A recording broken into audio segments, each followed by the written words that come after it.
Do that tune. The false90s circus returns, with Man United, Raith Rovers, Ajax and West Ham donating the clowns.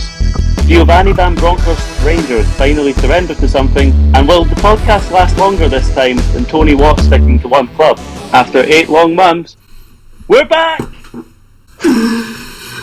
So with us today we have Lewis with that fantastic intro. I think he's going to be in charge of intros now for if you want to be in charge of intros forever. We also have Carl and Andy as well with us. Good to be back. We are back.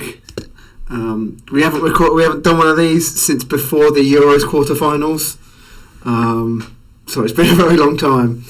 But we start today with, as Lewis described, the clowns. So we have Mason Greenwood, David Goodwillie, we have Mark Overmars, of course, and Kurt Zuma. Benjamin Mendy as well, yes, of course. Now, that's 5 people who have been in the news over the past 2 weeks for absolutely just shitty reasons. Obviously, we've all heard the Mason Greenwood news. He has been arrested. He's now been released on bail for rape, assault, sexual assault and threatening of life. We have had the David Goodwillie news at Raith Rovers, something, of course, as a Scottish football podcast, we've taken a keen interest in because of the backlash that has happened when they signed David Goodwillie on deadline day. In the Netherlands, of course, we've had Mark Overmars as Director of Football at Ajax stepping down due to inappropriate texts sent to female colleagues. And we've had the Kurt Zuma news, which came out today, of him abusing his pet cat. And, of course, Benjamin Mendy, who was arrested back in August, I think, is now being charged with 8 counts of sexual assault. Now, what the fuck is wrong with people? Is where I'm going to start. I think I'm going to take a point from, with regards to like Kurt Zuma and Man United's Mason Greenwood. I read something that basically said that the problem with Mason Greenwood is it's almost he's young and being given a shit ton of money really quickly. And no one's actually taught him that when you earn a lot of money, you still have to be like a decent fucking human being. And it's like he's got all this money and now just thinking that he's untouchable because it's a common thing with like young footballers. As soon as they get that pro contract, it's there's just a million people that just want to hang on, hype men. It's like you're going to be the next Wayne Rooney, you're going to be the next Ronaldo, and it's like he just bigs himself up on that, and then it's like, well, no one's really giving a shit if I go and smack my girlfriend up because I'm the next youth prodigy for England. It's like, well, that's kind of kicked you in the ass because everyone knows what an absolute dickhead you are now. Yeah, it's just a really shitty thing. This came out late in January, and it started this whole wave of footballers coming out and being exposed for their bad deeds, and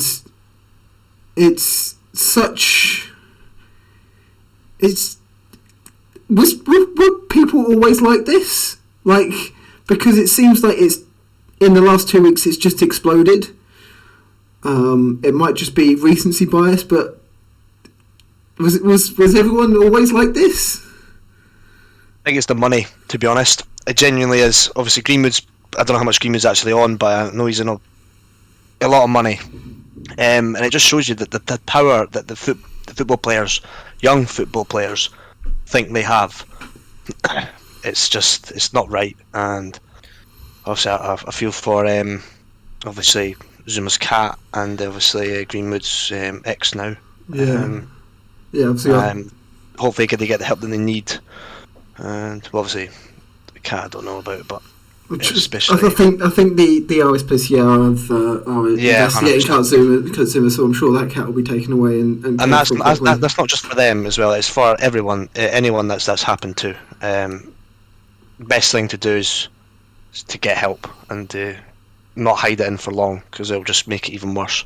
Yeah, I mean, what Harriet did, Mason Gibbons' ex, coming out with those photos and the recording and everything, which is absolutely harrowing to watch and to look at and to hear. I think she was incredibly strong to come out with that. The rumours are that she was hacked and it was released that way. Either way, the truth is out now, and it's better out than in, I guess. What I think she's done, I think she's going to inspire a lot of young people, young ladies, to come out and have that strength, because she done that. Yes, of course. I think, in fact, I was looking at this earlier. In England and Wales, where the statistics are more than 1 in 5 women have said to have experienced rape or sexual assault as an adult, and that works out to be nearly 5 million. And I'm sure that there are 5 million cases in court over this kind of thing. But I think that what Harriet has done will inspire people to come out. Obviously, it's been a big all around the news, and hopefully it does inspire people to come out and expose their abusers, because that kind of thing can't stand. I've seen humanity, people doing that are just a scum of humanity, and it's just an absolute shame for this to be a story, because we don't want this to happen to people. Yep. I think just to put that into perspective for any Scottish listeners, 5 million people is basically the population of Scotland. So for the population of England and Wales that are women, the population of Scotland has experienced some form of domestic violence. And just for anyone out with kind of Scotland who doesn't know the whole Rafe Rovers situation, it has been widely reported in the media. I mean, I'm over in France just now, and I even seen it on Sky News, like international Sky News. So it was definitely hung out to dry. But if you don't know the David Goodwillie case, David Goodwillie and one of his teammates sexually assaulted a woman in a property in a town called Armadale, which is in between Edinburgh and Glasgow. And they went to court for it, but were cleared of all the charges until the girl took them to civil court, where I believe they were deemed as, essentially, they were both deemed as rapists and ordered to pay, I want to say it was about £100,000. Oh, just 100,000 damages, yeah, I've got this right here. And then the teammate retired, but Goodwillie kept on playing. He left Plymouth, where he was at the time, signed for Clyde in League Two, where there was an outrage at the time. But the fact that he's now gone on to sign for Raith Rovers, who are, I want to say, one of the biggest clubs in Scotland. They're certainly the biggest club in Fife. I've now been cancelled by Dunfermline fans.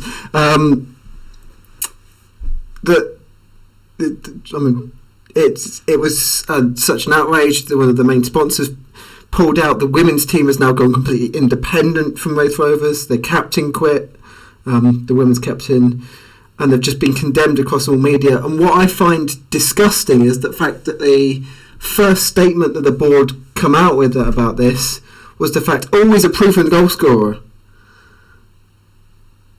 and then that they still want to promote the fact that they're a family club, even though they have a literal rapist who was going to be playing for them. And the fact is, as well, this makes me sick that it's come out like this, is because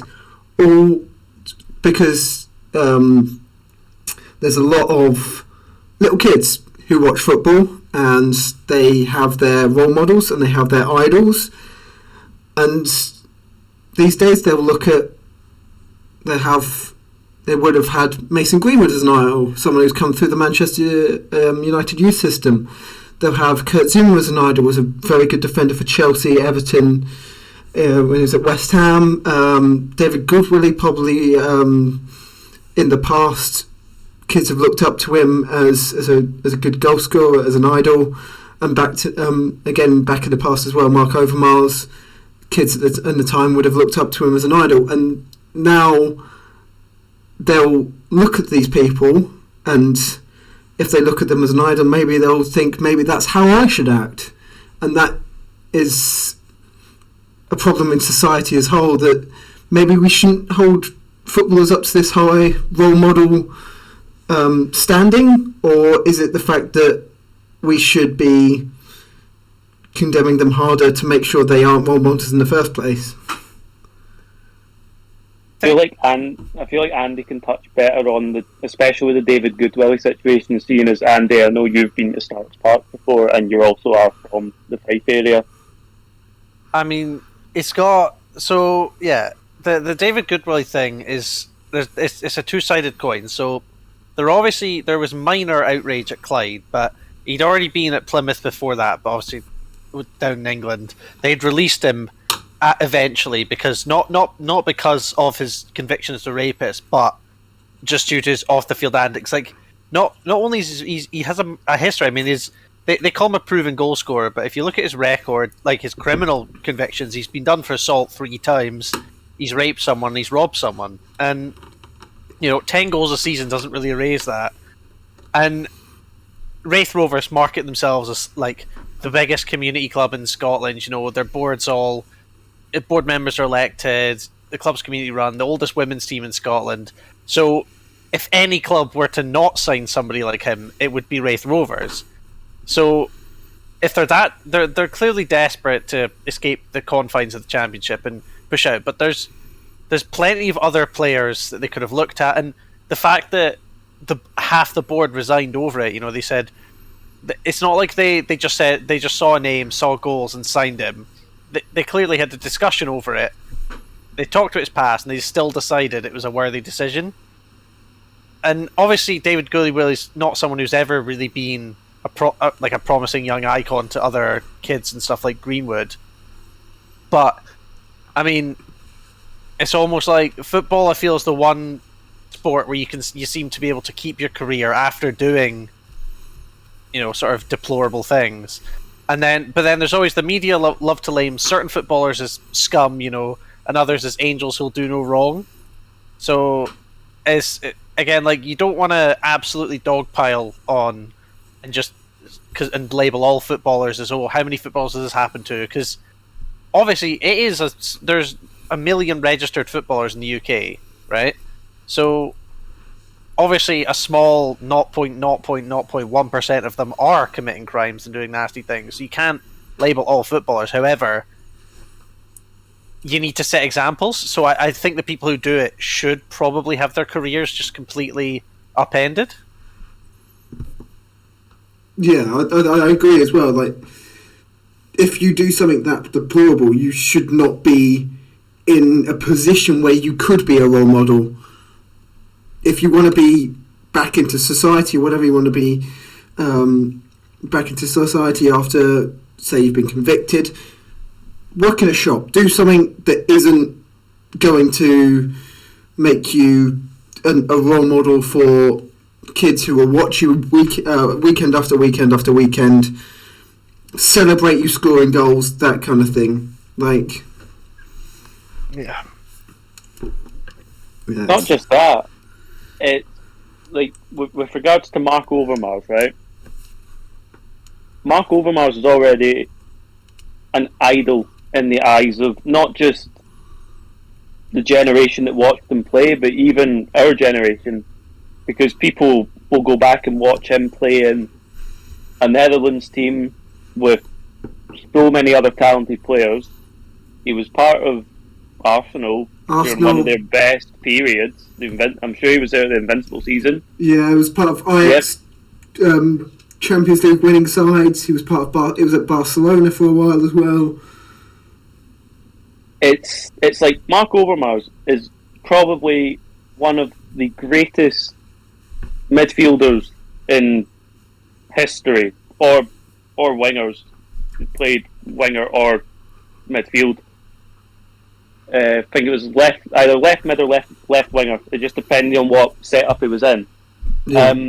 And now you're just like, mate, what the fuck? Like, there's a man that like, not just like people growing up in the late 90s, early 2000s watching football can remember. This is a man that's also on FIFA as an icon.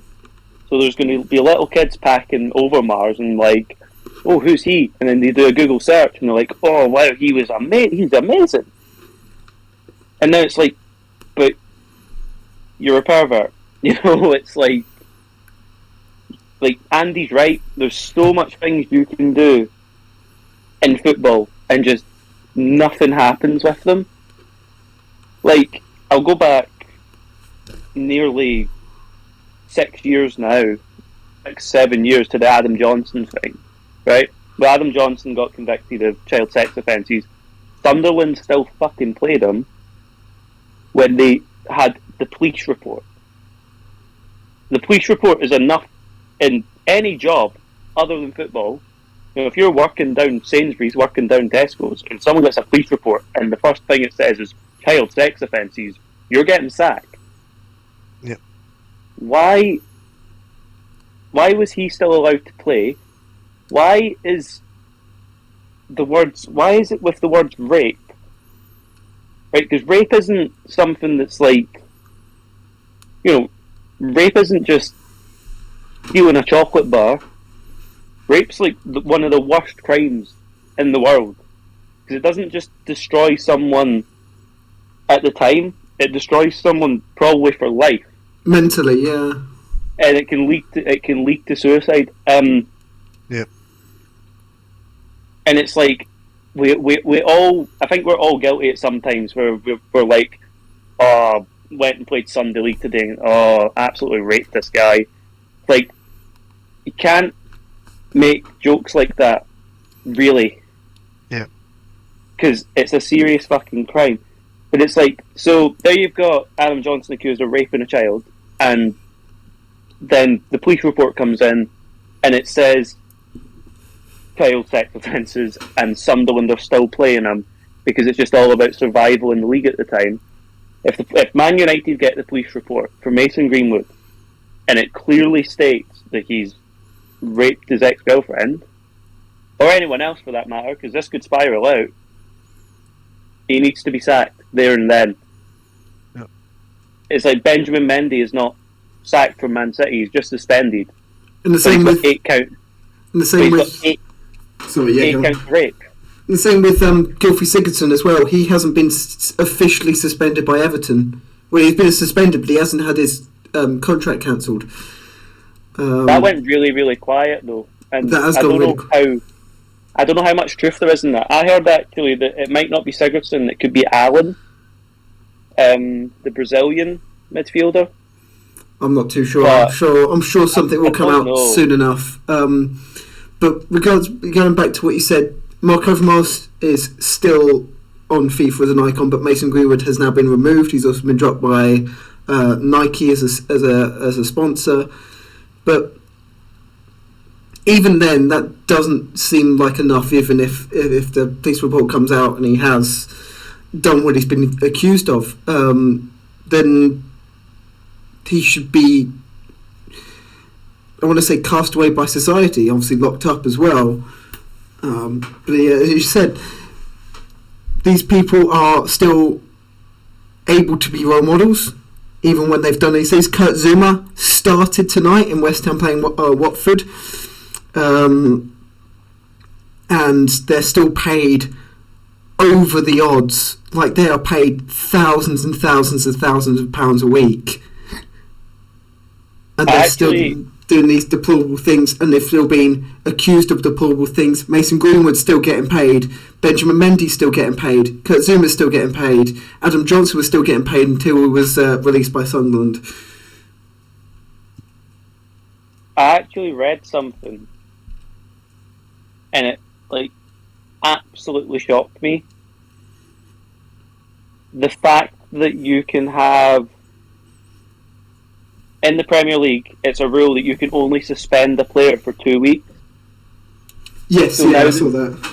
So now that Mason Greenwood has been released on bail, Man United can't keep suspending him. Yeah, because they'll be suspending him on full pay. Because they'll either dock his wage. Because they'll be suspending him for the same thing. You can only suspend them for different things. But if you keep on suspending him, you'll be suspending him for the same thing, and the Premier League doesn't allow that. Yeah. Which is also abhorrent. I think that's the worst thing. It's like, I think there should be a policy in place across all the Scottish leagues and the English leagues where it's like... Across any league, really. Any league. If your player's under investigation by the police, you should be able to indefinitely suspend them. Not just 2 weeks. Okay, maybe if it's like, drink driving or speeding or something, like, because I think most people in society with speeding, they can look themselves in the eye. Everyone's sped at some point. Maybe not been caught, but everyone has sped at some point in their life. But it takes one twisted motherfucker to go and try and rape someone and threaten to kill someone. And I think the worst thing is that audio recording, the voice note for Mason Greenwood is everywhere. So why have Man United not looked at that voice note? That voice note can't be edited because you'd be able to hear. Like, sound isn't something that's easy to edit. As someone who's sat and edited videos for projects at uni, I know that sound is one of the hardest things to edit. As well as, I wanted to add as well, is the fact that it was recorded in the first place means that Carrick knew that it was going to happen, and it's because it has happened before she has recorded it, and that is also one of the saddest things about this. We don't know how long it's gone on for.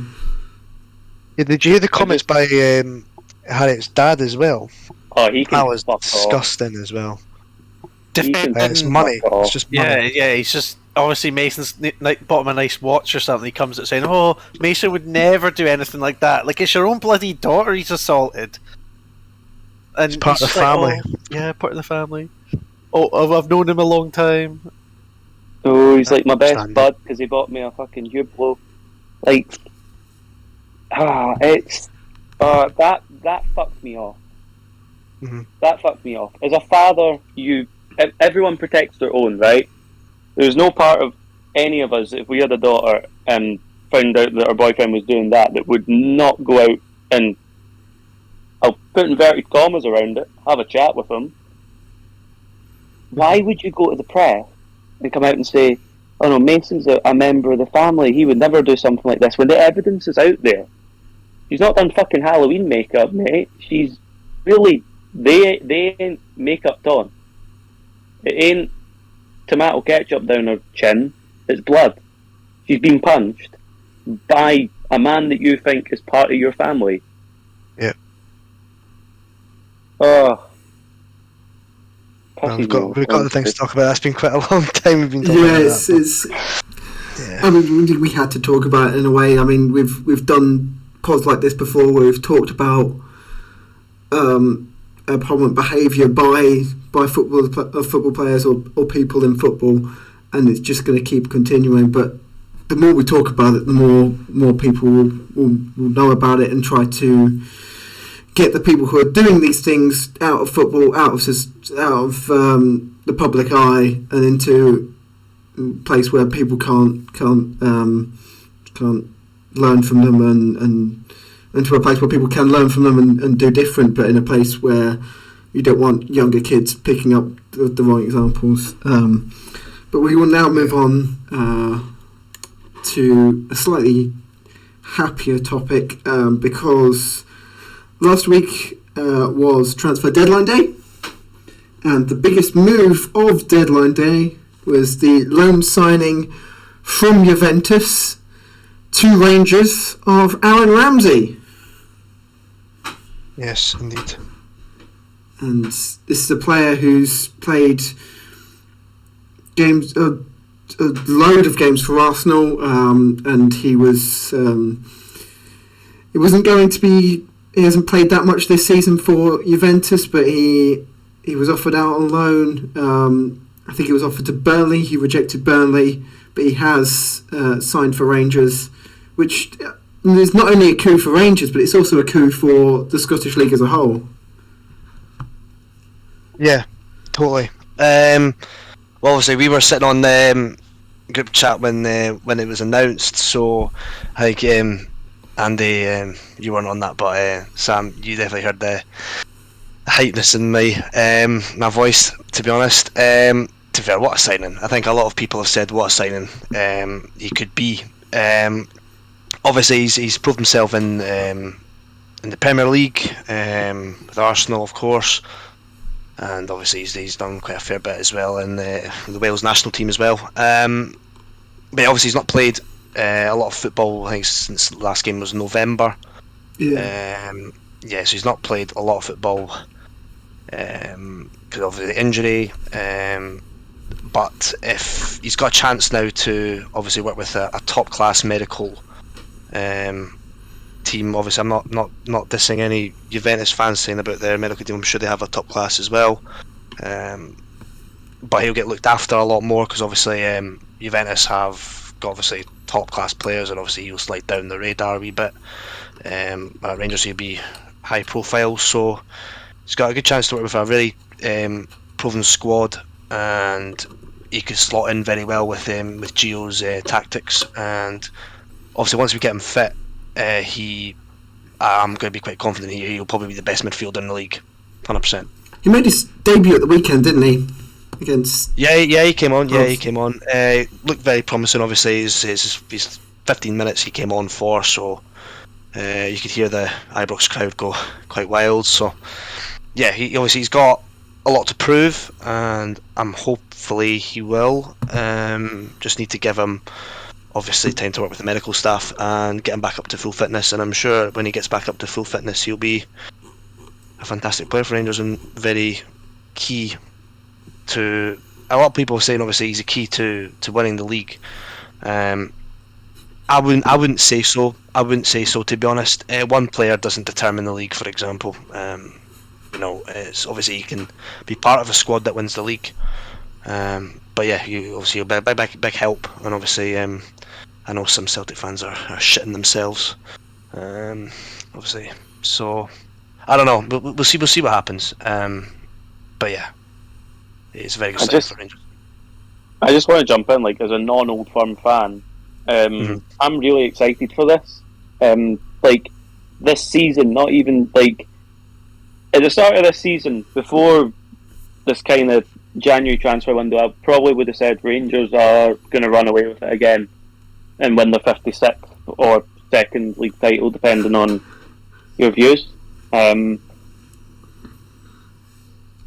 Then Celtic signed 4 Japanese players, and Rangers signed Aaron Ramsey, and the window's just wide open.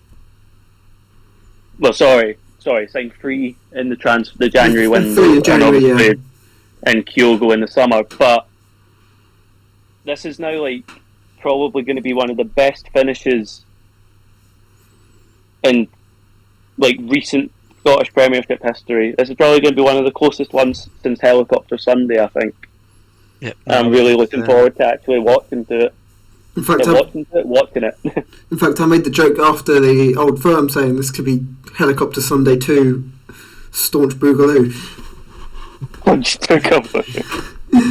Yes. I don't know. I've always said I would probably class myself as quite a humble guy, to be honest. I never thought Rangers would win like run away with it again. It's never going to happen like that. Last season was a complete and utter, I wouldn't say a fluke, but it was really. It's going to be close. Obviously, I'm going to say I was winning the league at the moment, but Celtic are on top with 1 point though, and a lot of people think that was the league over after that game. Nah, not at all. It's one game, again, doesn't determine the league, but all I've got to say from that game is Celtic have got definitely a stronger squad, and they look hungry for it, to be honest. But if we can prove ourselves, like how we can play, then we'll win the league comfortably. Yeah, so Celtic brought in Dyson Maeda from Yokohama Marinos, Yosuke Ideguchi from Gamba Osaka, Rio Hatate from Kawasaki Frontale, and Matt O'Reilly from MK Dons in January. And all of them sort of contributed to an excellent Old Firm derby with... well, obviously not for Rangers, but an excellent Old Firm derby. Excellent Old Firm derby to watch from a neutral perspective, which Celtic ran away with 3-0. I'm sure both the Celtic fan and the Rangers fan will have something to say about this. Ding, ding, ding. Go on, Andy. Absolutely flawless. We rolled Rangers over. They didn't even get a sniff of it. And the absolute nonsense that GVB's coming and saying, "Oh no, we had him on the back foot at 25 minutes." No, you didn't. You didn't even have a shot on target for the first half. These were rubbish. We were absolutely spanking you, and the next Old Firm will do the same. Because we've just absolutely rolled over Motherwell again. So 7 goals on the bounce now without conceding. It's going to be...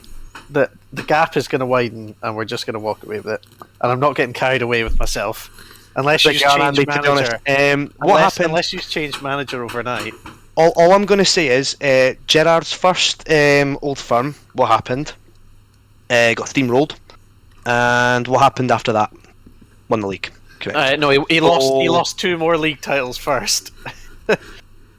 No, not the case. But I'm talking about when the season before that, the last Old Firm game got pumped, and then come into the season and won. All I'm going to say, right, is it's one game. It's the first game you beat us in what's almost 800 days, mate. Just calm yourself.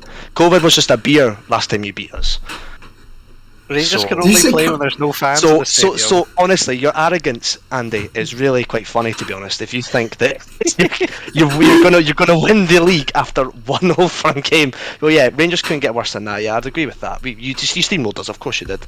I'm not going to sit here and disagree with that, but come on, Andy, one game, and you think you're all confident. I'm acting like there's more than 1 point in it. There is only 1 point in it. However, under Ange, you've already won the league, Andy, from what you just said. We've got players coming back from fitness. We've got a relatively comfortable looking European tie. Yes, I'm just in the Europa League.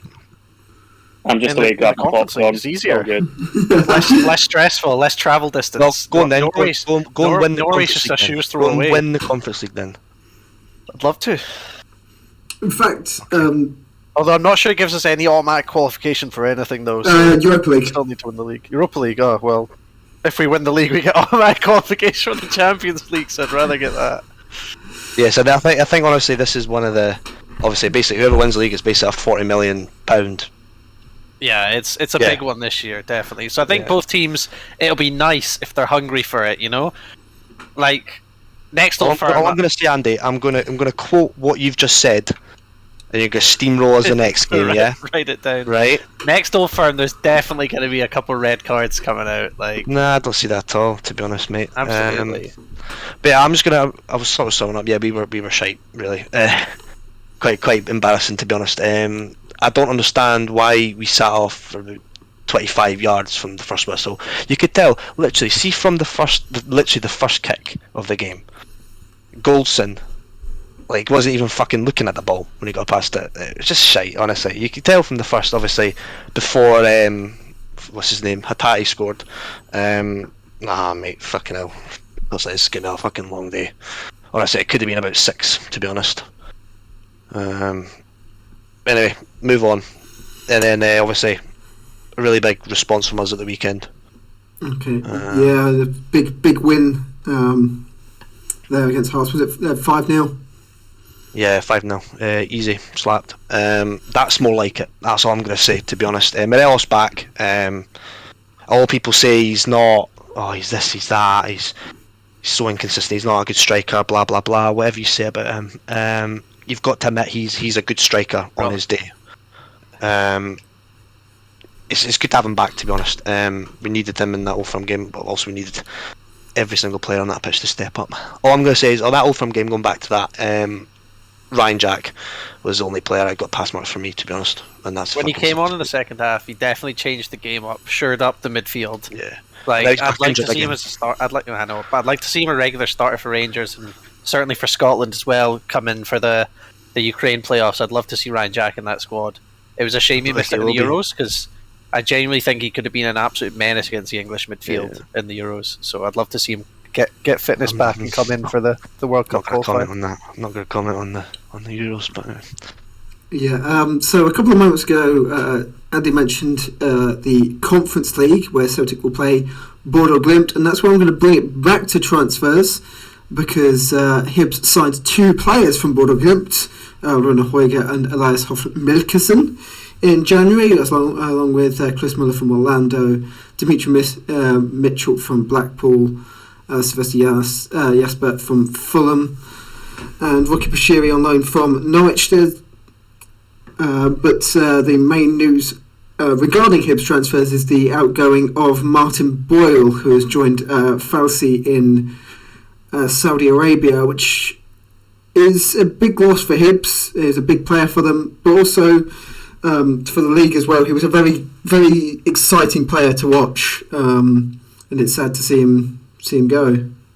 Yeah, he's a good player, Martin Boyle. I've got to admit that myself. Would like to see him at Rangers, but I think Marcus would. But the interesting thing about that transfer is obviously there's a buyback clause, I think, and I'm not saying anything about Middle Eastern football, but there's a lot of players that have gone over there for big money on big wages who have not actually been paid. And I think that's one of the reasons why.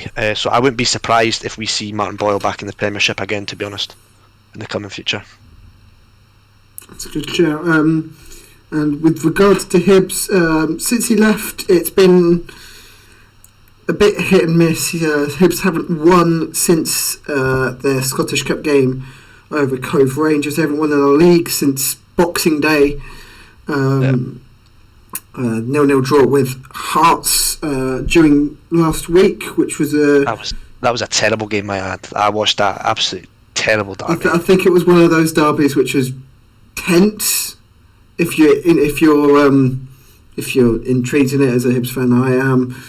Someone as a Hearts fan would be into it as well. But if you're just watching a neutral, it's probably that was terrible. A terrible game to watch. Yeah.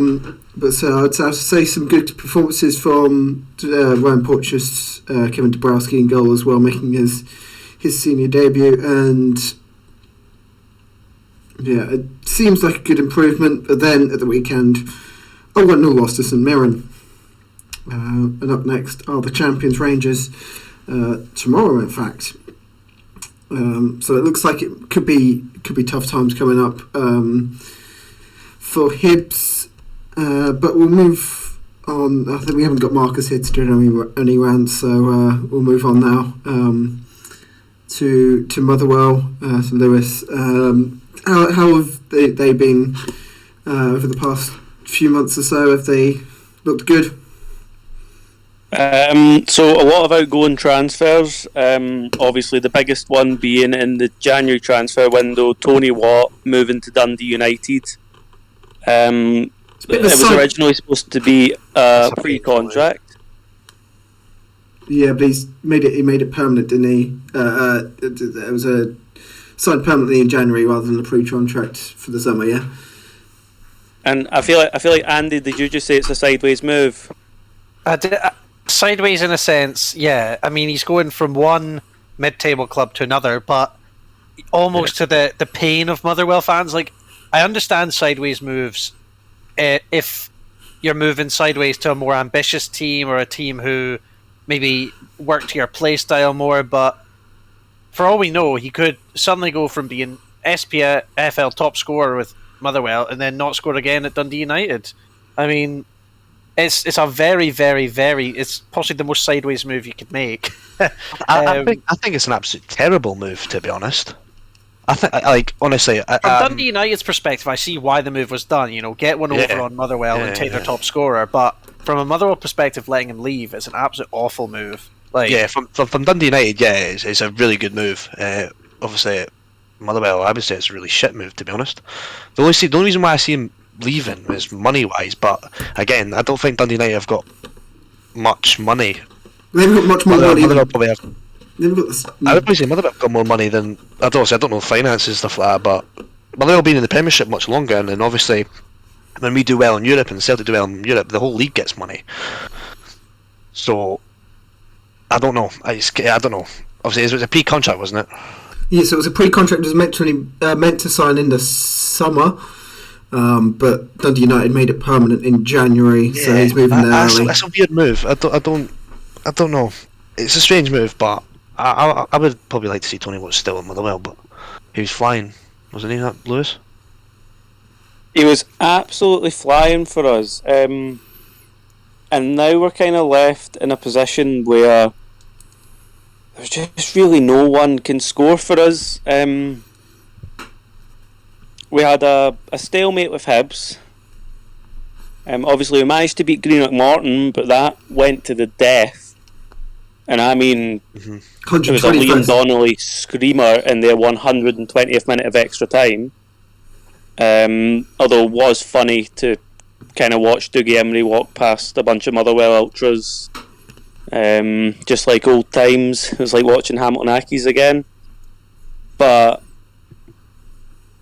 I'm not impressed just now with Motherwell. Graham Alexander, we signed a boy from Belgium, and he looks incredible. This American striker, whose name evades me, but I will remember it. It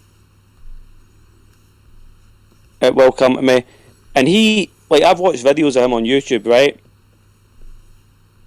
So he's absolutely flying. He's called Joe Efford, and he came from Vaasland Beveren in the Belgian Pro League. He is rapid. He actually gets nicknamed Speedy Gonzalez, right? That is genuinely like his nickname. He's that quick. But he doesn't play. He's still not started yet. I don't know if it's a fitness thing. I don't know why this man's not playing, because watching him play for his previous club, he is on fire. Yeah. And we're still playing Kevin Van Veen. And like, Kevin Van Veen's kind of turned into like a cult hero at Motherwell already. It's kind of like John Sutton and Michael Higdon and like Stevie Hamill. He's kind of turned into one of their players where it's like they wouldn't go to any other club, but Motherwell fans love him. It's like Louis Moult, until he moved to Preston, he was a cult hero at Motherwell. Yep. And I'm just going to come out and say it, if he's no scoring goals, he's just bundling players over. I actually seen quite a funny post by a Motherwell fan on Facebook that was basically, I'm pretty sure that Kevin Van Veen would stick the heat in his own grandmother. And it's probably true. I don't know what's going on, and I'm quite, to be brutally honest, I'm quite pissed. I'm pissed off because we've signed a striker and we're not playing him. We've now drew with St Mirren, drew with Hibs, and both of those games should have been winnable for Motherwell.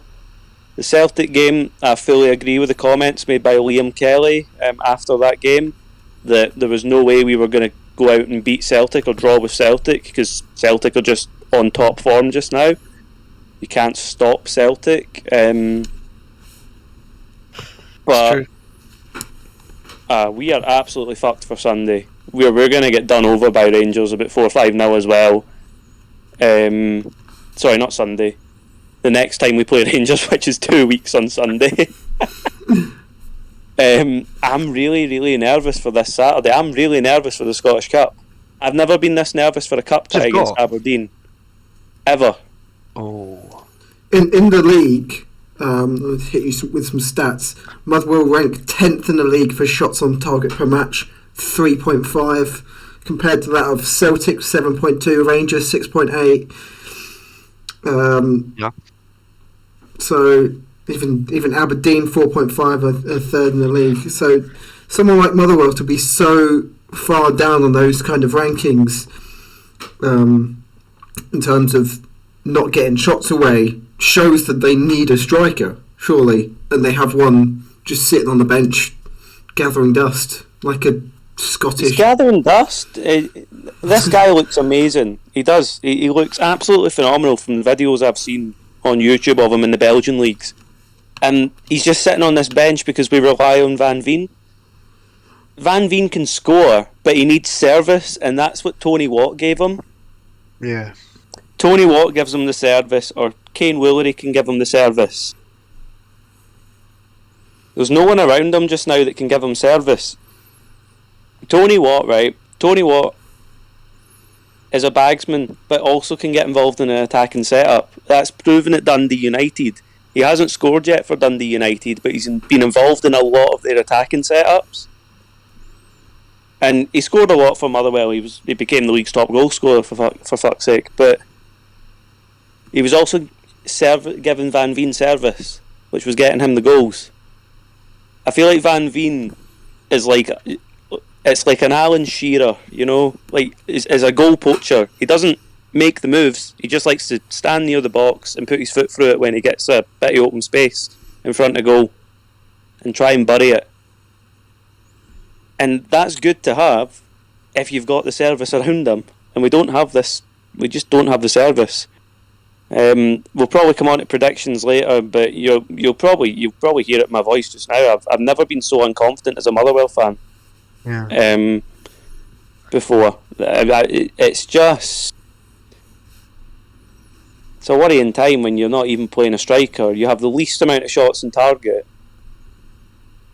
almost, in the league, and you are the team that gives away the most fouls. So it's a very physical team, and you're like, well, we're a very physical team with a big strong striker up front. Fuck me, Graham Alexander's Craig Levein. Like, it's Harsh. I mean, right. Fate worse than death. It is a fate worse than death, and I don't think he's as bad as Craig Levein, right? I mean, I think that's physically fucking impossible, but the style of football we're playing just now, we've went from playing really, really attractive football, which got us fourth. It's really questionable whether we hang on to fourth now. Yeah. I think we'll do it, but it's Yeah. going to be a fucking uphill battle. Yeah, Anyway, I'm going to stop ranting because I feel like I've ranted more than Kyle did about the Old Firm. I didn't really rant, mate, to be honest. I'm quite... No, quite Kyle happy with myself. he was fairly tame, Yeah. surprisingly. No, I know. Surprisingly. I've replaced the Marcus Hibbs meltdown with a Motherwell meltdown. I would love to, sorry Marcus if you are listening to this, but I would love to see a Marcus meltdown tomorrow. So I'm saying. Aye, the big games this weekend. Oh, I See, know. we're off up to Aberdeen. Don't spoil it with your predictions. We've got predictions coming later. Are you off? You're off up to Aberdeen this weekend, Well, Seligar. are you? Yeah. You sure? Because we're playing them in the cup, so it's a bit of a double. Yeah, maybe. It's a double booking, I think. Yeah, we're playing tomorrow against Aberdeen. That's not the weekend. Tomorrow's Aberdeen. It's not the Wait, what day of the weekend. week? What day of the Yeah. week are we on? Tuesday. Yeah, So- Andy, so I- Andy, what- you're right. Andy, midweek. you're right. Yeah. What's playing happened is, Aberdeen turns out that Celtic are playing the Aberdeen reserves in the Scottish Cup, and we've got the big team. Of course. We'll get back to the predictions later on, but first, Lewis, you've made a quiz, haven't you? I have indeed. Yes. Oh, Here, the quizzes are back. The quizzes no. are Just ruined back. it. The quizzes are back. Looking forward to getting this back in. Who's going to claim the Mars bar this year, boys? Here we go. Fucking me. I scanned them all last time. Courtesy of my 2-hour window on Amazon. That was fantastic. Right, so we've got a mix of everything in here. Obviously, we've had a lot to talk about with the transfer window, the Scottish Cup coming back this week, and just a bit of football history in there as well. Got 2 players at the end that you're going to need to try and guess who have signed for Scottish clubs in the past. Should probably favour Sam the most, given his experience of basically being the encyclopedia of transfers and players and people you've never heard of. Leave it at that. Just leave it at that. I know. It's like Postecoglou, but on the false90s. Just comes out of a player nowhere you've never heard of, and then you actually go and Google them, and they're like absolutely incredible. Anyway, just next time, just come in with a dodgy Australian accent. G'day, mate. anyway, You right. know, mate. So the first question of this week is obviously Scottish Cup's coming back this weekend, boys. It is the 5th round of the Scottish Cup, but which of these 4 teams has won the trophy more times? There's a bonus point up for grabs if you know how many times they've won it. Is it Vale of Leven, Third Lanark, Hearts, or Queen's Park? Wait, name them again. Vale, Leven, Third Lanark, Hearts, or Queen's Park. I think Vale of Leven have won the cup more, and I think Third Lanark out of those teams have actually won the league the most. I want to say Vale of Leven, and I want to say 4. It's not Vale of Leven. Oh. Okay. Queen's Park have done it 6 times or something ridiculous. Let's go for Right. Andy I'm has walking got in. Queen's Park. 7 times. Andy has got Queen's In order. Park. I'm doing it in order. I'm only doing it so it's like a point for the team and then a point for how many cups that team has won. that. Whereas Right, Mark is Hearts. just naming every Hearts. number under the sun. Lewis, Hearts have won it 8 times, I think. So Hearts have won it 8 times. Oh, so Queen's Park must Queen's have Park won have won it 9. 10. Queen's Park have won it 10. So you want to take a punt with Third Lanark and Vale of Leven? Vale of Third Leven. Lanark have Vale Third of Lanark have Leven. no cups. Vale They're of leaving 3. 3, yeah. Yeah, Kyle's just got it with 3. Yeah. And Third Lanark? 1 or 2? Yeah. 2. 2. I know Third Lanark have 3 league titles under their belt, but I didn't know they had any cups. So Queen's Park have 10, 1 all back in the 1880s, 1890s, with the exception of, I want to say the 88 season or the 89 season. God knows it's like that far back. Where Third Lanark won it, I'm sure. Third Lanark's won it twice. Hearts have obviously won it 8 times. Could potentially be 9 this season. They seem very confident about that. And Vale of Leven have won it 3 times. My next question. Dutch midfielder Donny van de Beek moved to Everton on loan from Man United in order to try and get some more game time and to stop warming the Old Trafford bench. How many appearances had he made for Man United before moving to Oh, Everton? you kidding me? Hearts oh, appearances. oh, 17 appearances. Is this starts or appearances? Appearances. Appearances. 17. No. It's not about 8. 12. No. Are we too high or are we too low? Or are we just about there? You're too low. He actually has made more appearances than you think. 21. 15. Nope. 30. Nope. Is that too high? 27? Andy's just hit it bang on. Oh, fucking hell. Hey. Sam, I just went just below Sam. 27 appearances for Man United. Okay, next one. The Old Firm Derby took place last week, For God's but sake. how many people attended the Scottish Cup final in 1969 Fucking from hell. the 2 clubs? Highest that- attended. Yeah, that was the highest. attendance. 161,000. Okay, it is the highest attended game in Scottish football history before the game between Celtic and it's completely skipped my mind. It was the European Cup game, wasn't it? The European Cup game for Celtic Celtic. against, I want to say Milan? It was the semi-final, wasn't it? Before... It Yeah. wouldn't have been Milan then. I don't know. Whatever. Anyway, it was the Question you're European actually Cup asking final. then? It was a European Cup final. Semi-final, sorry. You mean the European Cup final? That was the 69-70 final between No, the semi-final between was it Celtic and Leeds or Oh, something? was it Leeds? Celtic Yeah, and Leeds. that's it. Yeah. What is the actual question that you're asking? The highest attended. Oh, fans. How many Scottish people attended domestic the football. Old Firm Cup final, Scottish Cup final in 1969? 118,000. 131,000. Kyle, you want to take a shot? I'll just give whoever's closest. Hold on.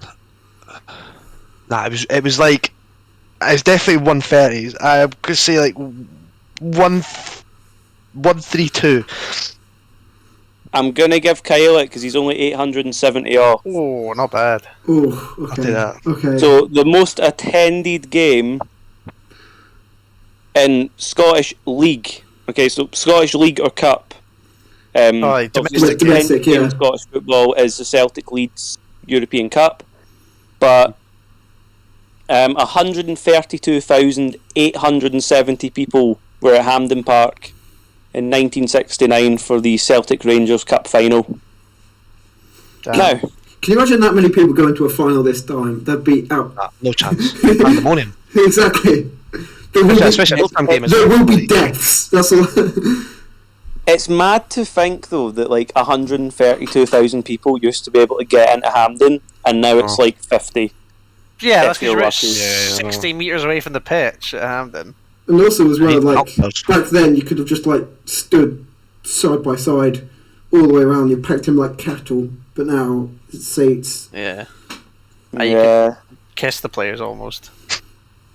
I suppose it's been all changed though, like, you know, it'll be with, like, obviously the unfortunate things that have happened in football post 1969 with regards to stadium disasters. I suppose that's why capacity has to be what it is now. Yeah.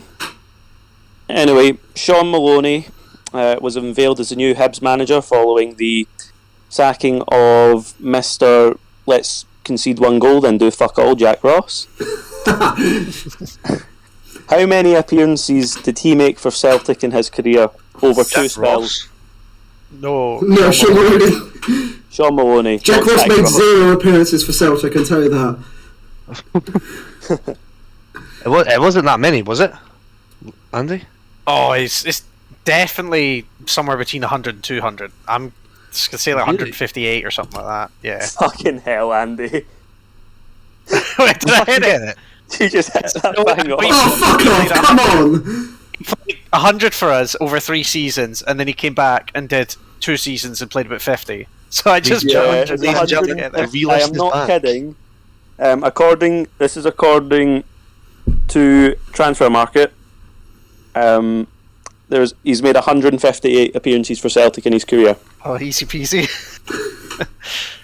He was. I saw him score a free kick against Hibs in the 08 season. 08-09. Saw him score a free kick against Hibs. And that was his first game back. His first goal back when he came back to Celtic, I think. Because he was at Everton, wasn't he, for a while? Aston Villa. No, it was Aston Aston Villa, Villa. yeah. Spent 2 seasons at Aston Villa, and then went off to Wigan to work under Martinez. Wigan, that's it, yeah. Yeah, now Roberto Martinez is his new best friend. But yeah, it was in that green the green diamond kit with the tenants on the front. Classic, it's a classic one, not gonna lie. Absolute classic. Can't even deny that. This is Right. back in the good days before fucking betting sponsors. Right. The next one. You struggling to find it? No. I'm just ready to write it. Here we go. Write it, read it. Jesus. Right. Jadon Sancho was famously dubbed 007 by the German media following his poor performances in the Premier League for Man United after moving from Borussia Dortmund. How many Premier League goals has he scored since that report? What? Oh shit! One. One. Yeah, because the 007 it referred to 0 goals, 0 assists. 7 games. 7 games, Seven yeah. games. And now he's played, what, 15, 16 games? He's only got 1 goal. Really, Something only like one? that, yeah. That's awful. It was in that Chelsea game, wasn't it, where Jorginho slipped and then Sancho ran in and finished it off. God, is the Stamford Bridge Park just like soaking wet all the time or something? People are always slipping against Chelsea. Laugh about that now. When Gerrard slipped. Right.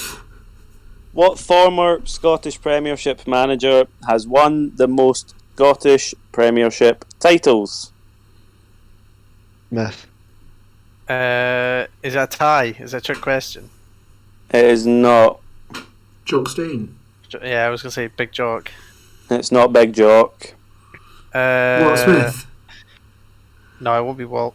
It's no Walter. Neil Lennon. Sam, are you high? I don't know. No. It could be. I was thinking it could have been one of those random answers where it's just something you completely just don't expect. Is it Scott Simon? It's probably a Rangers. Statistically, it's Simon. probably going to be Rangers because they've had more managers.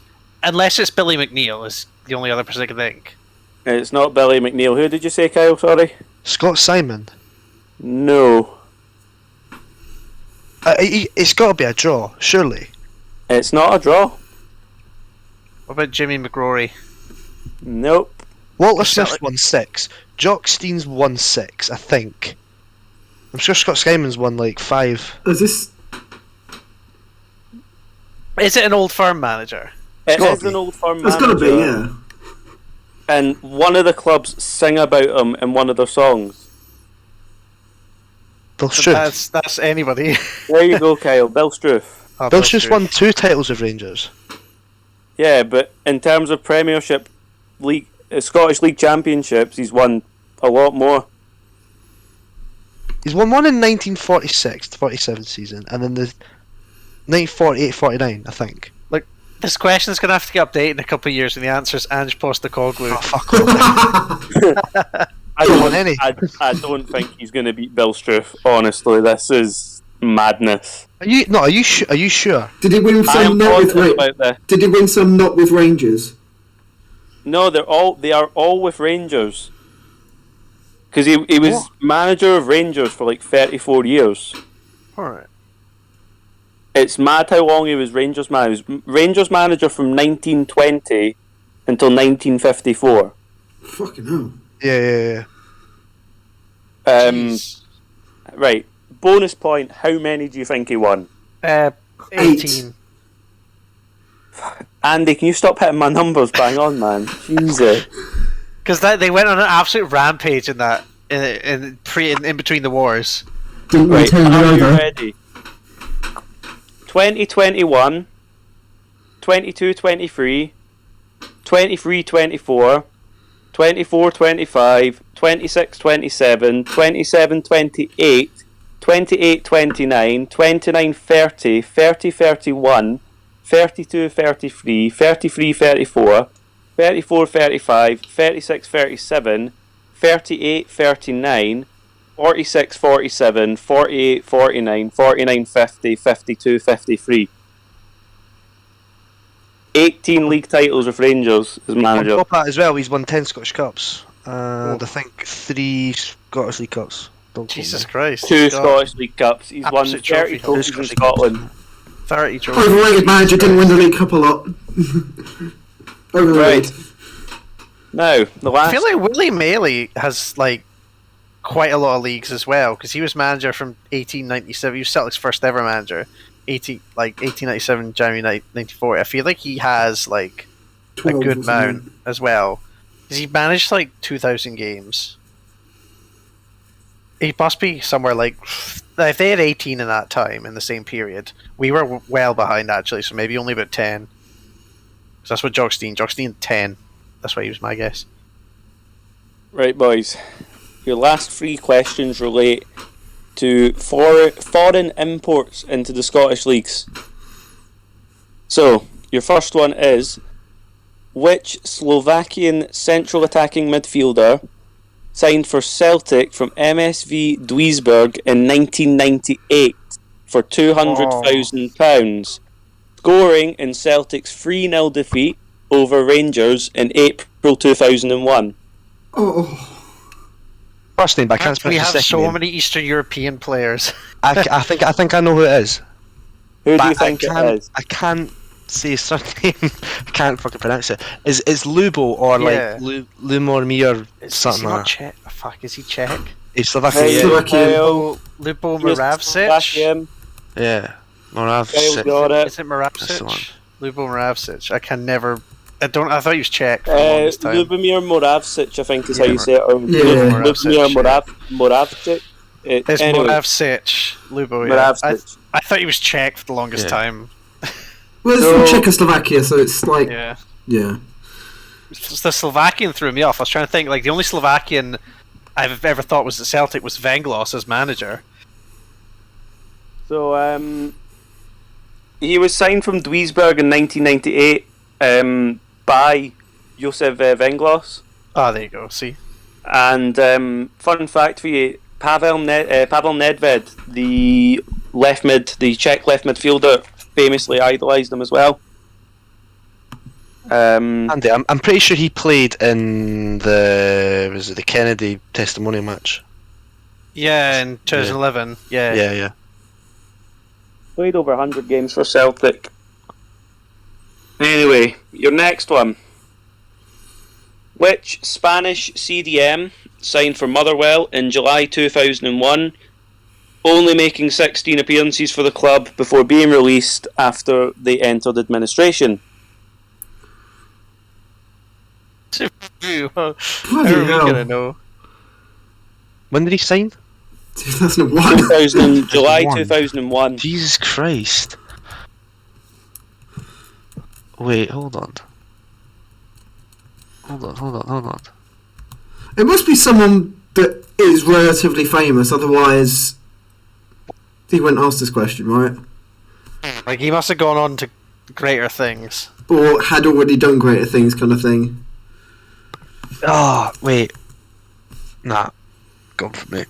Who did he most recently play for? You know what? You know who had a stint in Scotland? Oh no, did he ever play though? Oh, I feel like he played. Is it Roberto Martinez? Yeah, you're right, you've got it. Yeah, It's got a- Roberto Martinez. Oh, yeah. I thought he had a stint with St Mirren or someone like that. I wasn't sure if it was Motherwell. It was Motherwell he played with. So Did he not play for like his... Roberto Martinez. Trying to. His last team was Chester. Chester. Yeah, it was at Wigan Yeah, for a bit, wasn't yeah. it? Yeah. Yeah. I think was it not Wigan before he went to Motherwell? Yeah, because he was actually a decent player. He loves Wigan a bit too much. Someone needs to get him away from that club. Bad though. He was. So he was signed by Motherwell. She is. Thanks for asking. And then released when we went into administration. So Andy has that point. Obviously now better known as being the Belgian manager. Right. There's so Your many last- players that have bizarre stints in Scotland. Like, it's unbelievable. I'm guessing that's what we're going to base the next your question last off. one. Let's Let's see play how for this it. one goes. Play It'll for be fun. I'm hoping that you know this one. who? Who are you referring to? I'm really hoping you know this one. Now, this man first moved to Hearts on loan Mm-hmm. and had a second spell with the club on a free. And also played for Dundee United. He is a Czech attacking Rudy midfielder. Skacel. Rudy Skacel. Is it? Yeah. It's Rudy Was- Skacel. was- Andy, come on, at least let Was him he- finish. Was the end of the question going to be scored in the 5-1? No, it was going to be if you take him out the other teams that he's not, like, he's pretty much like the team wouldn't have won the Scottish Cups without him in 2006 and 2012. Yeah, However, probably Hearts fans sing about him all the time, grossly.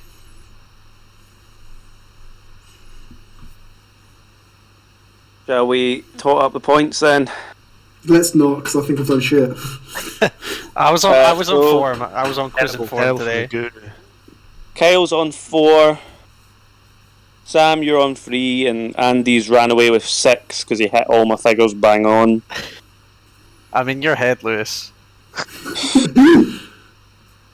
Yeah, man, it was absolutely mad. Anyway, Talking about He's what did I get? Is like only good for an import. What did I get? Sorry. 4. 4 points, mate. Was that last? No, I wasn't. I'm sorry. Sam was. Alright, that's fine. I'll take that. Um, The The encyclopedia. mad thing is, if Kyle had jumped on Rudy Scatchell, we'd have had to add a tiebreaker. what was the tiebreaker? Actually, no, leave it for next time. Something we should leave for next time is the predictions. We start with a round of league football, starting tomorrow, in fact, and we'll start with Aberdeen versus Celtic. I'll start. There we go. In Aberdeen's own backyard, they seem to love just rolling over for us and then giving Rangers an absolute tough game. But I think it'll be. I think we'll play like a nice, like, don't want to risk any injuries. We'll play sort of a softer side, a slower side. So I'm thinking it's only going to be 1-0, honestly. Well, I'm going to say 2. I'm going to say 2. I think comfortable win. Like I think we'll comfortably beat them, but I think our goal, like, we'll bloody bring on Mickey 2-0 Johnson or Aberdeen. someone. Oh, you say 2 to Aberdeen, obviously. Nah, I'm kidding. Right. No, 2-0 Celtic. 2-0 Celtic. I think Mickey Johnson will come on and just miss about 8 open goal scoring opportunities. Mickey Johnson. Who? Exactly. He's a young Celtic guy.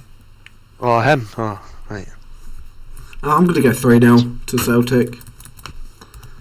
I'd love to see them drop points though. But anyway, don't think they will. Lewis? Don't think they'll drop points, but I have to agree with Andy. Also conscious of the fact that they've got Scott Brown in their team, who does have a relatively good understanding of Celtic. Obviously the players have changed since he left, but I'm sure he could get his squad up for it, given the fact he's playing against his former club. Scotland would lie down there. Nah, he'd be like, this is what you could have been having, baby. You could have had me if you'd have actually paid me to be a coach instead. Moving on, I'm going to say 1-0 Celtic and agree with Andy. 1-0. Nice. We've got Dundee United against Motherwell, the battle of Tony Watt. Oh. The Tony Watt derby. The 20 watt derby. I'll pick this one off. It's known as that as well. I'll kick off. I think it'll be quite boring. I'm going to say 1 each. 1-1. Yeah, it's got one of them 1 each draws written all over it. I think it's got a Tony Watt late winner written on it. So I'm going for another 1-0 just to compound Motherwell's misery. Sorry, Lewis. That's exactly what I was going to say as well. I think it's going to Tony Watt 1-0. I feel like he's not scored yet, and it's going to be like pure shithousery. He's got an But he assist though scores already. his first goal for Dundee United against Motherwell. That would hurt, yeah. It depends if we play. Depends if we play our new signing or not. I really think it does. If he doesn't start, 1-0 Dundee United. But Ross Tierney might play, and he's been quite an interesting wee signing. Yeah, I'll Tierney's play. brother. So for that reason, I'm going to go 1-1. A 1-1 draw, I think. Yes, join me. Join the club. Tony Watt to score first, but we'll do what we always do and get a goal at the death of the game. Or Motherwell or Dundee United own goal. One for each club. Dennis Mugabe to play at striker again. That was fun. And then we've got Hearts against Dundee FC. 6-0 Dundee United. Got that. Beastie FC. Nah, do you know what? It's no came out yet, and I think it actually could be a good prediction. Right, here we go. I missed this. 5-1 Hearts. Oh, I think you say 5 each. Yeah, what happened to the 5-0? Oh no, I'm not saying 5-0 for that. I'm gonna say 5-1 Hearts. Like Hearts could fuck over Dundee United. 5-1. Yeah. Off their 5-0 humping by Rangers. Do you think they'll bounce back that quick? No, Or do you no think chance. I think it'll take a couple of games to bounce back. I think, right, Put this on the predictions as well, right? I predict it will be 2-1 Hearts with Robbie Nielsen to get booked. Sent to the stands. He loves a good booking. I think he's the most booked manager, the only booked manager in the Premiership. That would make sense. No, Graham Alexander's been sent to the stands a good few times this season as well. Stephen Robinson, when he was the Motherwell manager, used to get sent to the stands every other game. Yeah. Do you know, I'm genuinely not kidding you now. You know that Motherwell genuinely have earpieces ready just in case Graham Alexander gets sent to the stand. What is it with Motherwell and having managers kept to the stands all the time? You've got Graham Alexander, you've got Mark McGee. Yeah. What's that? Get that the fuck.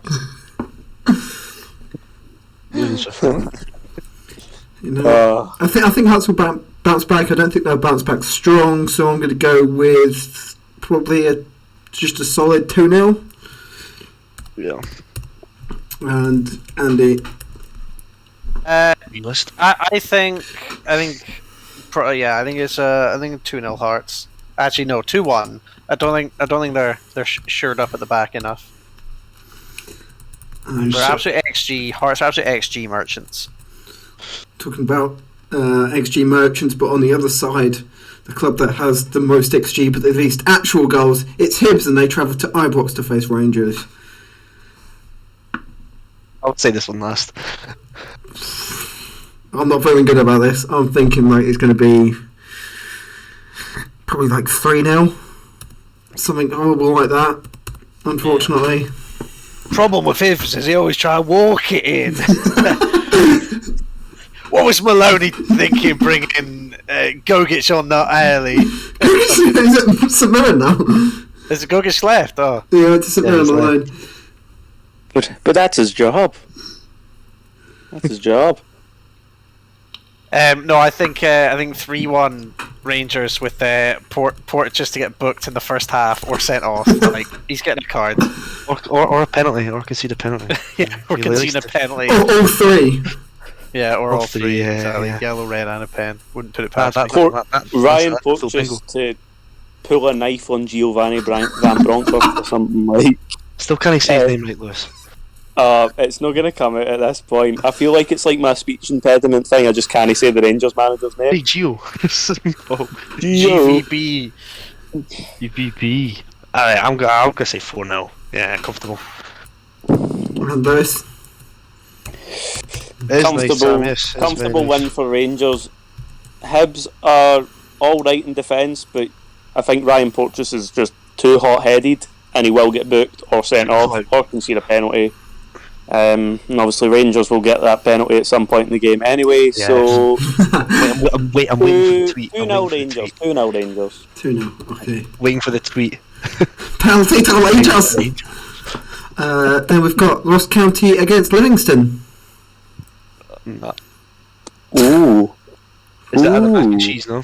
No, it's at the... Tin pot. Yeah. The not mac and cheese. That one way up the road. Spaghetti had. Livy 3-2. I'm going for a wee 3-2. Ooh. Spicy 3-2. Yeah. Right. The fact is that County have the top scorer in the league at the moment. Oh, I forgot that. With, Charles Cook. So I'm going to go with County. I'm going to go probably County 2-1. Martindale masterclass. I'm expecting up at Dingwall. I'm willing to break out the 5-5 card here. Oh, there we go. This game, I was going to say, this game has goals written all over it. It does, doesn't it? Yeah. Yeah. See if this does come out to be a 5-5, by the way. I'll give you a Mars bar myself. County seem to just keep scoring, but at the same time they still concede more goals than they score every game. Like they've got a goal difference of about -7 or 8, right? But they've scored. They're the third top scorers in the league. They're well above Hearts and Hibs and Dundee United and Motherwell and Aberdeen. Yeah, so 10 goals more than all of them. So but they're still. They're on -6 goal difference, but they've scored 37 goals, which is third in the league behind the Old Firm teams. That's literally 2 goals a game, because They're on two goals a game, or 1.9999. Yeah, they've played 25 games, scored 37 goals. That's unbelievable. Because I know Rangers on 2.1 a game, so like that's fairly close. But then they just can't defend, and I think Livy aren't too bad for scoring goals either. So I genuinely think it's going to be like 4-3 Ross County. 4-3 to County. Dingwall, like Dingwall, Dinger. Yeah, That's the next pod. That's the next pod tile sorted if it happens. And then we've got the Battle of the Saints, St Mirren against St Johnstone. you were going to say the Battle of the Somme. Two evenly. Well, I don't know what's happened to St Johnstone recently, but quite an even game this one on paper for me. Fancy St Mirren, to be honest. 1-0 St Mirren. I feel like this game has, as the last game had goals written all over it, I think this game has a 0-0 written all over it. Yeah, I was debating about 0-0, 1-0, to be honest. Such an even game, you can't even predict who's going to go. I think St Mirren have been in better form as of late. St Johnstone are in rotten form. So honestly, I think I see going St Mirren's way fairly comfortably, like 2-0. 2-0 to... And that's a realist prediction, that one. Yeah. The Paisley boys and the Lewis. 1-1 each. Yeah. 1-1. Yeah. Moving on to the Cup, the weekend, we've got Hearts versus Livingston. God's sake. That's got a 1-0 Hearts written all over it. Is it at Tiny or is it at It's Tiny, yeah. I'm going to spice this one up. I think Livy will knock out Hearts. Ooh. Cup upset. Yes. And I'm going to say A cup set. 2-1. 2-1 to Cup Livy. set. Yes, 2-1 Livy.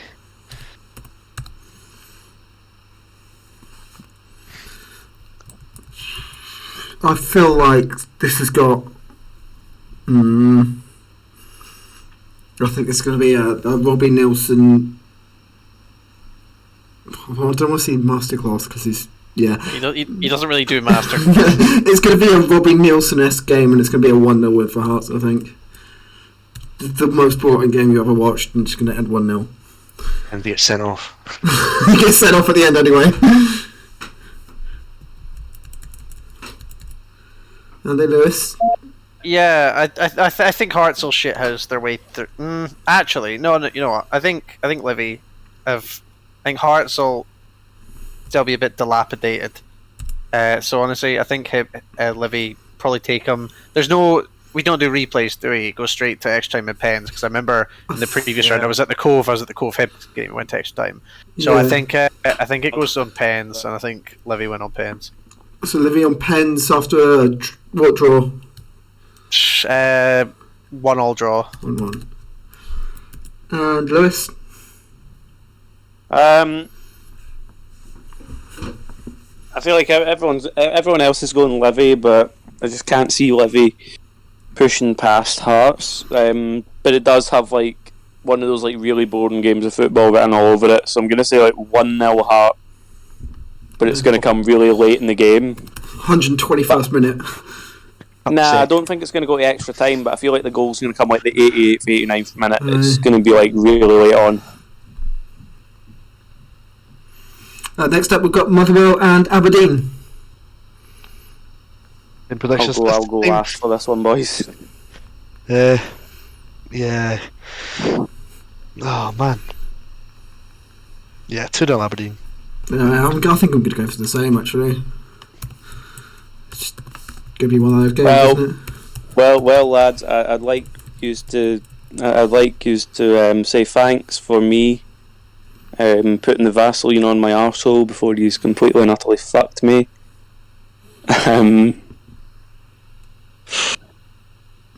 Although I have to agree. Do you ever, Lewis, predict your team to win? No, I because think it's a safe right. bet. It's a safe bet to get prediction points if you bet against Motherwell, though. Yeah, thanks. Marcus always predicts like a Hibs 3-0 win, and every time he's disappointed. At least Like, Lewis. this is the thing, right? This is the thing, right? Like this sounds really weird, but like when I started betting, so like once I turned 18 and started betting, I've never won an ACCA where I've picked Motherwell to win. Every ACCA I've bet against Motherwell, I've won. So it's just the same thing. I've never got belief in us because we've always kind of been underdogs. I don't think we're going to get beat 2-0. Realistically, against like Hamilton. I am going to predict it is 1-1 at full time. There is no goals in extra time, and we, in typical Motherwell fashion, as we did 2 seasons ago against St Mirren, go out on penalties. Go out on penalties. Painful. And Andy, what you saying? Spain. Yeah, I think Motherwell are losing 2-1. 2-1. But 2-1. Let's say an extra time goal, but 2-1. Next up, we've got Partick Thistle, and they played Dundee United. Do you know what? 3-0. 3-0 United. Yeah, comfortable. Do you know what? I'm going to go 1-0 Partick Thistle. Oh, you just don't Oh, there we go. Thistle. Lewis, this is why you lose ACCAs. 1-0 up the Thistle. No, it's not that I want to predict a Partick Thistle win because it's like fuck Tony Watt, right? It's just they could do it. Partick Thistle have been all right the past couple of games, and I know it's a division. It's like 2 divisions below, right? Well, a division below, sorry. But the last 2 games, they beat Ayr United and Airdrie, who are gunning for. Well, Ayr United are rock bottom, but Partick Thistle are sitting mid-table in the Championship, and if they win their next game and Rafe and Cali draw or lose, they could go third. So Yeah, Partick Thistle 1-0. Partick haven't lost since playing Arbroath in early December. So yeah, probably good shout. And I think I'm going to go on a similar kind of thing, but I think it's going to be a win on penalties after a 2-2 draw for Partick. And then we have one of the ties of the round with St Mirren. They're playing Kelty Hearts of League 2. Kelty Hearts 2-1. Only Kelty. I think Kelty will win as well. I think it will be probably maybe A tough tie 1-0. 1-0, I think. Really tough tie. I don't see any Premiership sides losing to League 2 sides. I do think Kelly will give him a game, but I think St Mirren will see him through 2-0. There's just should be, in theory, too much of a gulf in class. In theory, but you never know. In theory, exactly. In theory, on paper. It depends what St Mirren do, though. It depends if St Mirren go, like it depends if they go like English League style, where if it's like Man City against Sutton United or something, they end up playing like the reserve team or the youth team. And it depends whether St Mirren are more focused on pushing for top 6 and therefore They're going to play a weakened team kind of thing. play a weakened team. And if they play a weakened team, this game means more for Kelty Hearts than it does for St Mirren, because the further they go in the Scottish Cup, the more money they get, which is going to help them when they inevitably come up to League 1 at the end of the season. So I'm going to agree with Sam. I'm going to say 1-0 Kelty Hearts. And I think, Kyle, you said 1-0 Kelty Hearts as well? 2-1. Said 2-1. Either way, Kelty Hearts. Next game, Rangers travel to Annan Athletic, and I feel like this is going to be an absolute hiding. I feel like it's going to be something like 4-0 to Rangers. 7-0 Rangers. Annan Athletic are god awful. They've got this far, haven't they? They have got this far, but they have only played Clydebank. They played Clydebank, Ferrydean Rovers, They only just beat Dreamfield Swifts. That's Who's who doing these draws? Will Rangers ever draw a bloody professional side in a league? I don't know, but I can't wait for the tie between Inter Ardrossan and AC Ardrossan at this rate. Like, it's mad, but yeah, 7-0 Rangers. Like, Annan Athletic are just not a strong side. I feel like this will be the first game that Ramsey starts, and he'll probably have a fantastic game. It's first starting. Will be against. I reckon it will be, because I think he'll probably come on as a sub in against Hibs, and then probably Going start from against playing at the Annan. San Siro to playing. Against that. Yeah. Yeah, but it's not that. Big It's like if they can Galabank. bring him on in this game, right? It's not really a high intensity game to play Annan Athletic. But he can get a full 90 So- minutes under his belt, yeah. Aye, so it's a good chance for him to run about, get his fitness up, and get some minutes up, and Yeah, probably back. like he's like a Go show for it. pony. Give a wee trot about in the field. Is it not on AstroTurf though? Give us a twirl, Andy. Well, if it's not, I mean, Not Andy, most- Aaron. Fucking hell. Right, so Carl, Andy, what are you thinking for this one? I said 6, mate. 6. I'm thinking 6. Rangers win. A nice rested squad. They win 4-0. There you go, 4. Nice. I was expecting some absolute shite coming out, Andy. To be honest. But I'm not 1-0 betting, Annan but Athletic. I'm not a betting man. But you'd see it. Anyone can see the way that ties go in. Next up on the Sunday, we've got Arbroath, and they play Hibs. Now, I think this fully depends on what the weather's like, because I've been to Gayfield Park, and that is it's on the sea, and if it's a wet and windy one, it's going to be absolutely fucking hell for Hibs. It is a nice stadium, though. It's a brilliant stadium. It's one of my favourite stadiums, I think. So, I don't know what the weather's going to be like. But I think This is a tricky one. it is a tricky one. I would like to make my prediction after tomorrow's game, but as it stands, Hibs are shocking right now. I think they'll scrape through 1-0. I think I'm going to go for something similar, actually. A scrape through. Probably, I reckon they'll get an early scare, probably go 1-0 down, and then come back 2-1, probably in extra time. I love to hear Marcus's reactions to these. I cannot wait if we do a pod next week and we manage to get Marcus on if you lose to Arbroath. Like, It's just going to be a whole, like, 2 hours of him just ranting. Good enough. we won't even need to be on the podcast. It'll be great. Just, Yeah, like, just get someone to do the intro, Marcus take up the whole thing, and then we'll just do the outro, and that's it. Yeah. there you go, that's it. Just a 2-hour rant about Sean Maloney and how much he wants. Not even Jack Ross back. Bring back Hickey. Fucking get Paul Heckenbottom. No, I think Hibs are in shocking form. Something needs to click with the squad, and it's losing Martin Boyle has totally ruined it for you. On top of that, Arbroath are really looking like strong contenders to come up. I'd love for them to come up there. The top of the championship at the moment, 4 points clear. It could be mad. This could be a semi-professional outlet in the Premiership. I would simply just have to watch every Celtic Arbroath game in Arbroath because you can't turn down that stadium. That's a brilliant stadium. Brilliant. Yeah. The train up as well is nothing. Yeah. Get it from 2-minute walk to Haymarket. Get the train up. Yeah, it's a straight train as well. You don't have to change anywhere, so it's great. Yeah, exactly. It goes. Yes. There we go, boys. Well, we're going to end up at an Arbroath game next season at what I was together.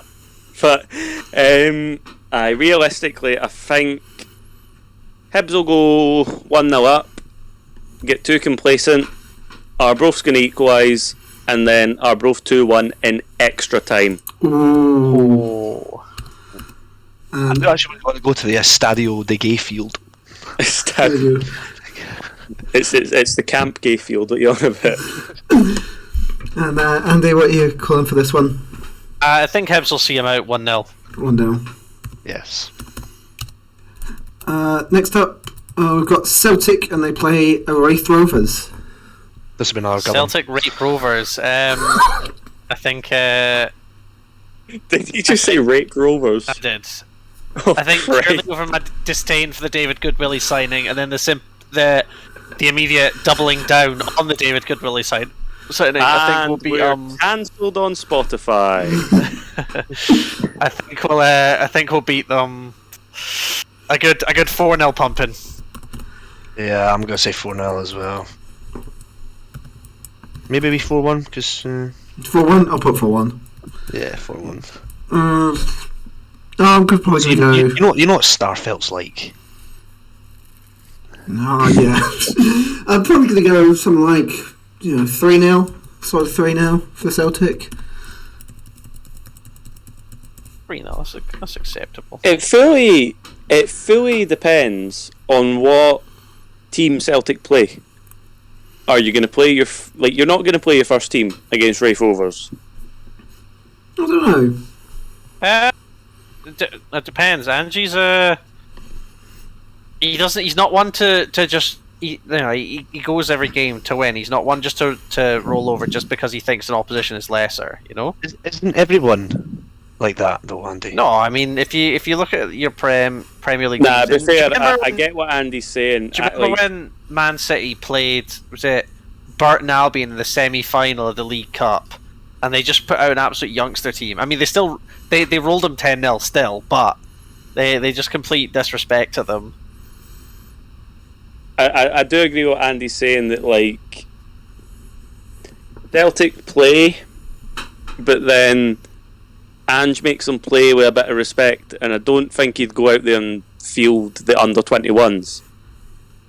But is it going to be a mix of first team players, reserves, and maybe some youth prospects, or is it going to be just the first team go out there?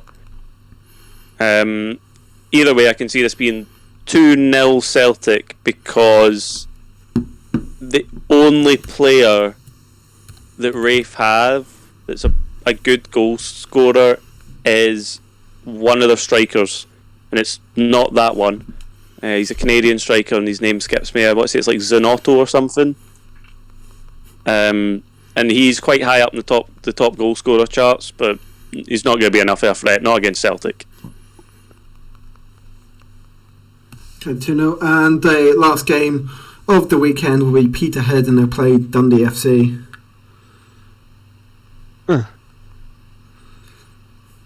Peterhead, nah. Dundee 3-0. Dundee 3-0. I don't know. I think this would be one that goes to penalties, but Dundee will win. It'll be one of those ones where you think it's going to be a shock, and then it's not. After a, I don't know, 0-0 draw.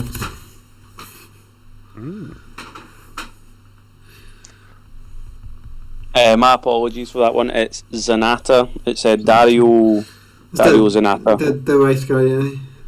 The guy from Wraith, not Zanotto. Dundee should steamroll Peterhead, but not ridiculously. I'm going to say 3-0 Dundee. Yeah. It's Peterhead, and also it's kind of a derby for them. In a way. Oh, maybe. Because it's like a bottom of the North Coast club playing against a kind of further up club. It's like an Aberdeenshire Tayside derby kind of thing. But obviously Dundee's derby is St Johnstone. Well, it's Dundee United and St Johnstone. I think, yeah. I mean, Peterhead are always one of those teams that are just like they permanently go out to just shithouse, and they always seem to make longer cup runs than you'd expect. Purely because I think they've just got a team full of bastard fishermen. But I think Dundee will win, or Dundee United will win, fairly comfortably, 2 or 3-0. I'll put 2-0 because the rest of them will put 3-0. Yeah. Yeah, I'll put 2-0 since fair. Yeah, so I think that's the end of predictions and the end of the pod as well. It's been a long one tonight, but we're back finally, and thank you guys for joining me, and thank you for listening, and we'll see you again hopefully next week. Yes. Cue the tune.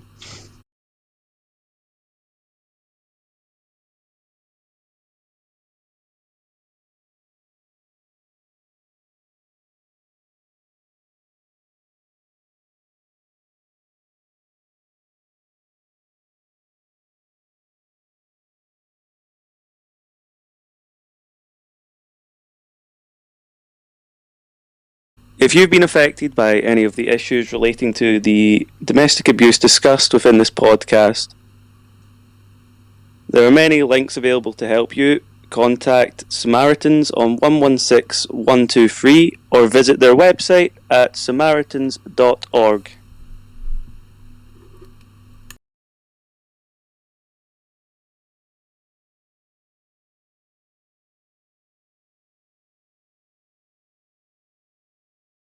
The false90s circus returns, with Man United, Raith Rovers, Ajax and West Ham donating the clowns.